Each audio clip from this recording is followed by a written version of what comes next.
सगळी सगळी गडी जागे झालं. जागे कोण झाली? जे 50 वर्ष सत्तेत होती ते सगळे चक्रव्यूह करायला लागले. सगळ्यांनी घेरायचा प्रयत्न केला. अरे जया भावाचं, गोपीचंदाचं, मी असं आम्ही पहिलंच फटकाय, आमचा काय फाडणार आहे? पण तुमचं आम्ही जर फाडायला लागलो ना तर तुम्हाला तोंड दाखवायला जागा राहणार नाही. तोंड दाखवायला.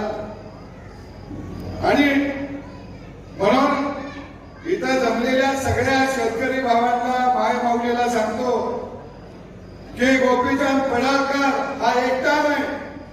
या महाराष्ट्रातला बहुजन समाज हा गोपीचंद पडळकर यांच्या खांद्याला खांदा लावून उभा आहे. असं सुगाव कुठं काय लागला की आम्ही लगेच हातात हात लावतो. अरे कुणाला आता मी बातमी ऐकली भाऊ, 2 दिवस चालल्या, 6 मंत्र्यांच्या विकेट उडणार.